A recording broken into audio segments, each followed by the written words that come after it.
Okay, so the last time I gave a speech at SEDS, it was in 8th grade, it was for Mr. Crawford's class, and I completely messed it up. So I view this as my chance at redemption. But the next guy after me also rapped his speech, so I was seriously considering freestyling this, but thankfully saner heads prevailed. So I'm just going to read off this, and I'm also going to keep it short and sweet because I do have a few poems for you at the end, if people are down for that. Yeah, poetry is an acquired taste, I know.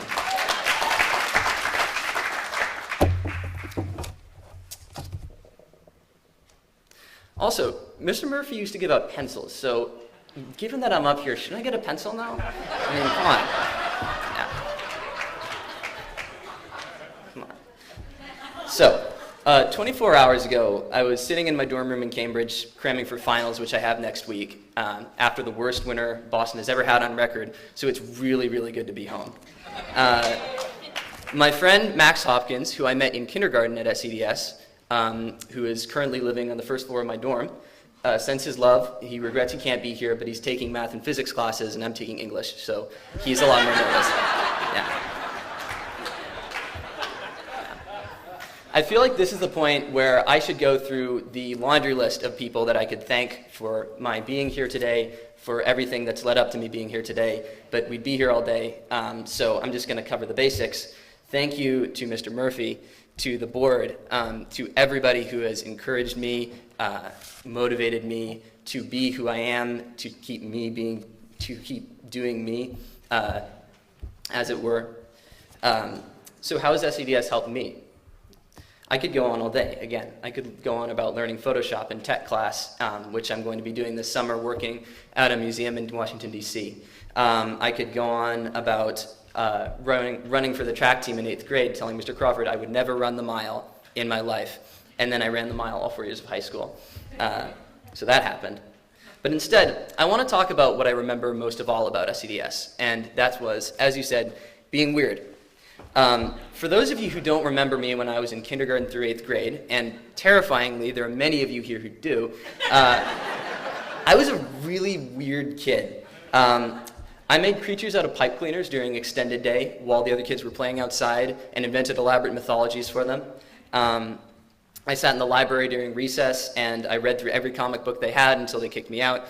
I'm kidding, they never kicked me out. And I was here for 9 years. That's longer than I'll ever be in any one place for my entire life. And during that time, I was me. Nobody else, just me. I think sometimes we forget the value of that, getting the time and space to just step back, do our own thing. This may be further along the road for some of you than others, or maybe behind you now, but in a couple of years for the 8th graders, you'll need to be applying to college.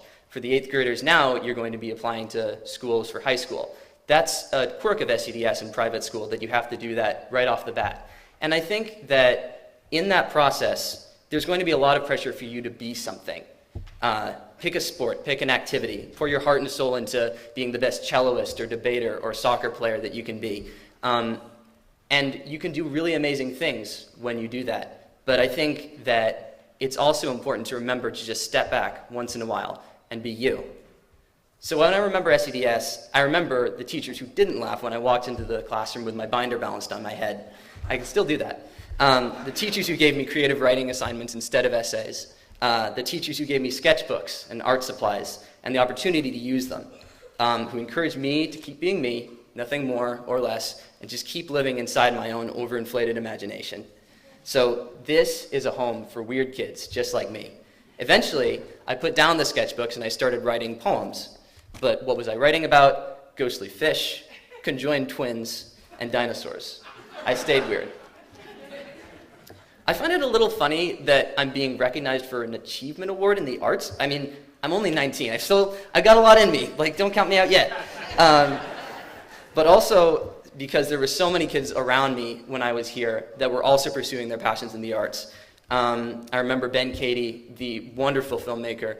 I was really mad that I did not get to be in one of his films. He offered, I was too busy. I'm going to regret that for the rest of my life because he's going to be the next Steven Spielberg or something. Not too late. Not too late. And so many others who were enveloped in this environment of being you, of pursuing your passions in the arts, in writing, in technology. So where am I headed in the arts? Who knows? being a starving poet maybe, in which case I apologize in advance for the lack of donations. But what I do know is that I would be nowhere without the foundation of excitement, imagination, and creativity that I got right here. And more than anything, the encouragement to be really, really, really weird. So when you end up being called, whether you end up being called the National Student Poet or not, just remember that it all starts here, on a rainy afternoon, in the tech lab, in the library, in the art classroom, waiting to turn the next page. Okay, I've got 2 poems for you.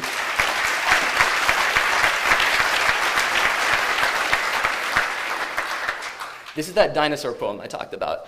So this is pickup lines for a paleontologist. Girl, you drive me extinct. Looking at you, I trace the poetry of natural selection. Alberta was bleak and lovely this time of year when winter hit the Badlands like an ice age. We drove for hours in my pickup and reburied some samples with no one watching. Patience is sexy. So is the feeling of nowhere. And I saw the tremor in your eyes upon your first glimpse of primeval fossil. If you were a Myosaurus, I'd tend your egg clutch if you let me. Like evolution, it's still a matter of learning to cope with the new, to realize that each quick intersection of fingers is one generation in a lineage not yet driven extinct, but fragile nonetheless.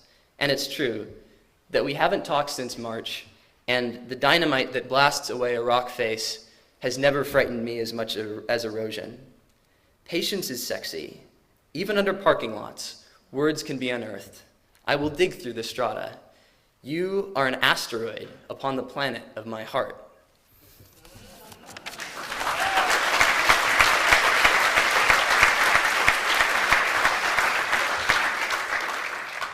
This was the last poem I wrote for my year of service as a National Student Poet.